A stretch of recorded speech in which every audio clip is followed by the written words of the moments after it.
My people, come carry your eye see wetin dis people dey do for us. People wey dey chop sardine, oya make una gather here. See immature fishes wey dem dey bring come outside, wey be like worm. E never even mature or cabbage. Hey God oh! Dis people una go come do package everything give us we dey chop for Africa. Guys, make una come see wetin be dis one. Chukwu! Nothing Musa no go see forget. I see dis video, I say lie I go talk about am. Make una come see oo. See as even dey no even weigh anything.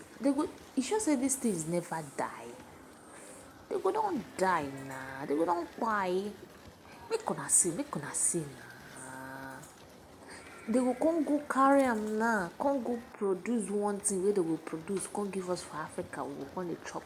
Make una see fishes oo. Dis ones God! Wetin I go call dis one? Just comment below.